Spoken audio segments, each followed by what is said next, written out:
ನಮಸ್ಕಾರ. ರಿವ್ಯೂ ಚಾನಲ್ಗೆ ಸ್ವಾಗತ. ನಾನು ಸೌಖ್ಯ ಗಾಂವ್ಕರ್. ಭಾರತದ ಬಿಸ್ನೆಸ್ ಲೋಕದ ದಿಗ್ಗಜ ಮುಖೇಶ್ ಅಂಬಾನಿ ಫ್ಯಾಮಿಲಿ ಇವತ್ತು ಅದ್ಧೂರಿ ಮದುವೆ ಕಾರಣದಿಂದಾಗಿ ಇಡೀ ಜಗತ್ತಿನ ಗಮನ ಸೆಳೀತಾ ಇದೆಯಲ್ವಾ. ಒಂದಲ್ಲ ಎರಡಲ್ಲ 5,000 6,000 ಕೋಟಿ ಖರ್ಚಲ್ಲಿ ಬೆರಗಾಗುವಂತೆ ಸ್ವರ್ಗವನ್ನೇ ಧಾರೆಗಿಳಿಸೋ ರೀತಿಯಲ್ಲಿ ಮದುವೆ ಸಮಾರಂಭ ನೆರವೇರ್ತಾ ಇದೆ. ಅಂಬಾನಿ ಫ್ಯಾಮಿಲಿ, ಅಂಬಾನಿ ಬಿಸ್ನೆಸ್, ಅಂಬಾನಿ ಲಕ್ಷ ಜನರಿಗೆ ಕೆಲಸ ಕೊಟ್ಟಿರೋದು. ಅದೆಷ್ಟೋ ಕುಟುಂಬಗಳು ಭಾರತದಲ್ಲಿ ಅಂಬಾನಿ ಆಶ್ರಯದಲ್ಲಿ ಬದುಕ್ತಾ ಇರೋರಿದ್ದಾರೆ. ರಾಜಕೀಯ ಟೀಕೆ ಮತ್ತೊಂದು ಮಗದೊಂದು ಎಲ್ಲ ಬದಿಗಿಟ್ಟು ನೋಡುವುದಾದರೆ ಯಾವುದೇ ದೇಶದ ಅಭಿವೃದ್ಧಿಗೆ ಉದ್ಯಮ ಮತ್ತು ಬಿಸ್ನೆಸ್ ಮ್ಯಾನ್ಗಳು ಎಷ್ಟು ಮುಖ್ಯ ಅನ್ನೋದು ಗೊತ್ತಿರೋದೆ. ಅಂತಹ ಒಬ್ಬ ಯಶಸ್ವಿ ಉದ್ಯಮಿಯಾಗಿದ್ದಾರಲ್ವ ಅಂಬಾನಿ. ಈ ಅಂಬಾನಿಯ ಸಾಮ್ರಾಜ್ಯಕ್ಕೆ, ಇಂತಹ ಯಶಸ್ವಿ ಸಾಮ್ರಾಜ್ಯಕ್ಕೆ ಅಡಿಪಾಯ ಹಾಕಿದ್ದು, ದೊಡ್ಡ ಬಲವನ್ನು ಕೊಟ್ಟಿದ್ದು, ಯಾರೂ ಕೈ ಹಿಡಿಯದೇ ಇದ್ದಾಗ ಆಸರೆಯಾಗಿದ್ದು ನಮ್ಮ ಕರ್ನಾಟಕದ ಒಬ್ಬ ವ್ಯಕ್ತಿ, ಅದರಲ್ಲೂ ಮಣಿಪಾಲದ ಒಬ್ಬ ವ್ಯಕ್ತಿ ಅನ್ನೋ ಕುತೂಹಲಕಾರಿ ಇಂಟ್ರೆಸ್ಟಿಂಗ್ ವಿಚಾರವೊಂದು ಈಗ ಅಂಬಾನಿ ರಾಧಿಕಾ ಮರ್ಚೆಂಟ್ ಮದುವೆ ಸಂದರ್ಭದಲ್ಲಿ ತೆರೆದುಕೊಂಡಿದೆ. ಅದನ್ನು ನಿಮ್ಮ ಮುಂದೆ ಇಡ್ತಾ ಹೋಗ್ತೀವಿ. ಹಾಗಾದರೆ ಅಂಬಾನಿ ಈ ಸಾಮ್ರಾಜ್ಯ ಕಟ್ಟೋದಕ್ಕೆ ಅವತ್ತು ಸಹಾಯ ಮಾಡಿದಂಥ ವ್ಯಕ್ತಿ ಯಾರು? ಅನಂತ್ ಅಂಬಾನಿ ಅಂತಾನೆ ಹೆಸರಿಡೋದಕ್ಕೆ, ಅನಂತ್ ಅಂತ ಹೆಸರಿಡೋದಕ್ಕೆ ಕಾರಣ ಏನು? ಕರ್ನಾಟಕ ಮಣಿಪಾಲದ ಲಿಂಕ್ ಏನು? ನೋಡೋಣ. ಮಿಸ್ ಮಾಡಿದ್ರೆ ನಮ್ಮ ಚಾನಲ್ನ ಸಬ್ಸ್ಕ್ರೈಬ್ ಮಾಡಿ, ನಿಮ್ಮ ಅಭಿಪ್ರಾಯ ಕಮೆಂಟ್ ಮಾಡಿ ತಿಳಿಸಿ. ಎಸ್ ವೀಕ್ಷಕರೇ, 2 ಲಕ್ಷ ರೂಪಾಯಿಯ ಗುಟ್ಟು ಈಗ ಹುಬ್ಬೇರಿಸುವಂತೆ ಮಾಡಿದೆ. ಯಾವಾಗಲಾದರೂ ಅಷ್ಟೇ, ತುಂಬ ಕಷ್ಟ ಇದ್ದಾಗ ಯಾರೂ ಕೈ ಹಿಡಿತಾರಲ್ವಲ್ಲ, ಯಾರೂ ನಂಬಿಕೆನೇ ಇಟ್ಟಿರಲ್ಲ ಭವಿಷ್ಯದಲ್ಲಿ ಈತ ಇಷ್ಟು ಬೆಲೆ ಬಾಳಬಹುದು, ಇಂಥ ಒಂದು ಸಾಮ್ರಾಜ್ಯ ಇಡೀ ದೇಶಕ್ಕೆ ದೊಡ್ಡ ಬಲವಾಗಬಹುದು ಅಂತ ಯಾರೂ ಊಹೆ ಮಾಡದಂಥ ಸಮಯ ಅದು. ಅಂಬಾನಿ ತನ್ನ ಟೆಕ್ಸ್ಟೈಲ್ ಇಂಡಸ್ಟ್ರಿಯನ್ನು ಇನ್ನು ವಿಸ್ತರಿಸೋದಕ್ಕೆ, ಚೆನ್ನಾಗಿ ಮಾಡೋದಕ್ಕೆ ಸಾಲ ಪಡ್ಕೊಳ್ಳುವಂಥ ಪ್ರಯತ್ನ ಮಾಡ್ತಿರ್ತಾರೆ. ಯಾರೂ ಸಾಲ ಕೊಡ್ತಿರಲ್ಲ. ಅವತ್ತು ಧೀರುಭಾಯಿ ಅಂಬಾನಿ ನಡೆಸ್ತಾ ಇದ್ದಿದ್ದು ಒಂದು ಟೆಕ್ಸ್ಟೈಲ್ ಮಿಲ್. ಅದನ್ನು ಮೀರಿ ದೊಡ್ಡ ಸಾಮ್ರಾಜ್ಯ ಕಟ್ಟಬೇಕು, ನನ್ನಿಂದ ಸಾಧ್ಯವಿದೆ ಅನ್ನೋದು ಗೊತ್ತಿತ್ತು ಅವ್ರಿಗೆ. ತನ್ನ ಸಾಮರ್ಥ್ಯದ ಬಗ್ಗೆ ಆತ್ಮವಿಶ್ವಾಸ ಇತ್ತು. ಆದರೆ ದುಡ್ಡು ಕೊಡೋರಿಲ್ಲ. 2 ಲಕ್ಷ ರೂಪಾಯಿ ಅವತ್ತು 1968ರ ಮಾತಿದು. ಸಿಕ್ಕಾಪಟ್ಟೆ ದೊಡ್ಡ ಅಮೌಂಟ್. 2 ಲಕ್ಷ ರೂಪಾಯಿ ಯಾರೂ ಕೊಡೋರಿಲ್ಲ. ಜಾಮೀನುದಾರರೇ ಇಲ್ಲದೆ ಸಾಕಾಗೋಗಿದ್ರು.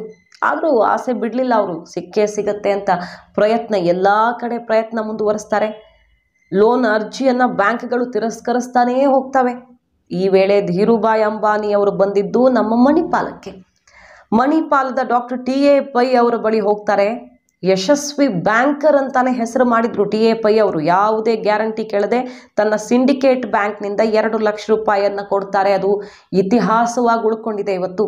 ಅವತ್ತು ಸಾಲ ಕೊಡುವಾಗ, 2 ಲಕ್ಷ ರೂಪಾಯಿ ಸಾಲ ಕೊಡುವಾಗ ಟಿ.ಎ. ಪೈ ಅವರು ಹೇಳಿದ್ದು ಒಂದೇ ಒಂದು ಮಾತು: ಉದ್ಯಮಶೀಲತೆಯ ಉತ್ಸಾಹವನ್ನು ಗುರುತಿಸಬೇಕು ನಾವು.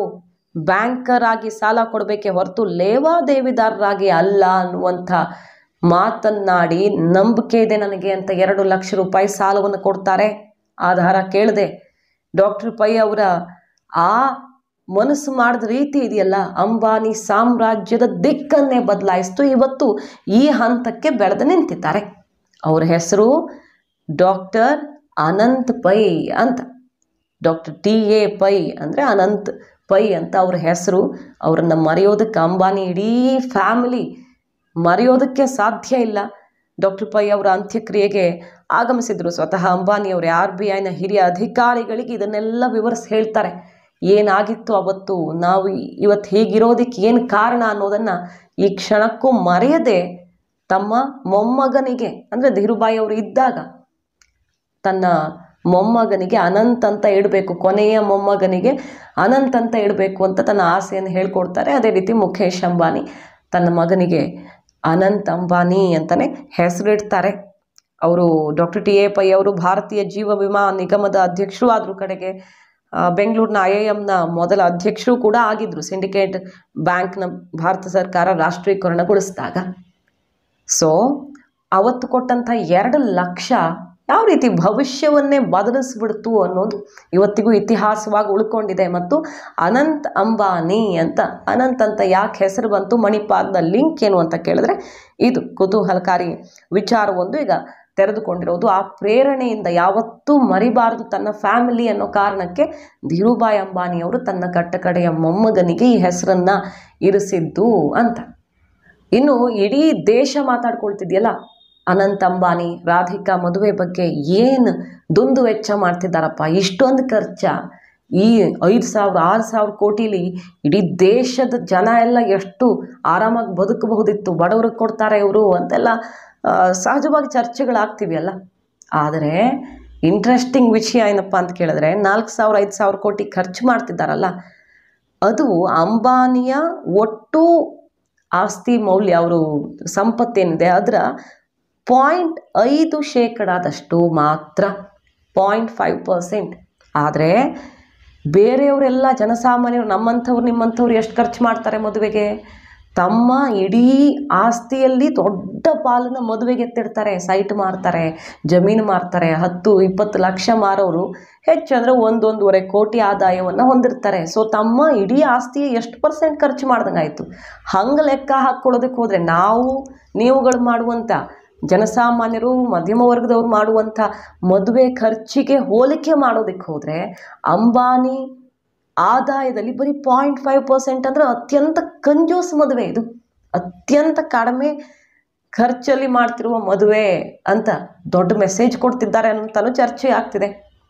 ಅಂಬಾನಿ ಥರ ಮದುವೆ ಮಾಡೋದು ಕಲೀರಿ, ಇಡೀ ಲಕ್ಷ ಕೋಟಿ ಬೆಲೆ ಬಾಳುವಂಥ ಸಾಮ್ರಾಜ್ಯದಲ್ಲಿ ಬರೀ 0.5% ಅಷ್ಟೇ ಮದುವೆಗೆ ಖರ್ಚು ಮಾಡ್ತಿದ್ದಾರೆ.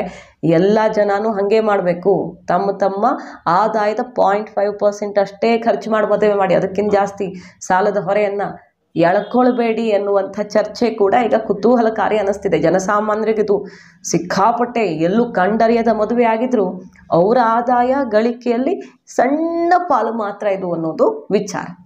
ಮಾಹಿತಿ ನಿಮ್ಗೆ ಇಷ್ಟ ಆಗಿದ್ರೆ ಮಿಸ್ ಮಾಡಿದ್ರೆ ನಮ್ಮ ಚಾನಲ್ನ ಸಬ್ಸ್ಕ್ರೈಬ್ ಮಾಡಿ. ಹಾಗೆ ಈ ಬಗ್ಗೆ ನಿಮ್ಮ ಅಭಿಪ್ರಾಯ ಕಮೆಂಟ್ ಮಾಡಿ ತಿಳಿಸಿ. Thank you.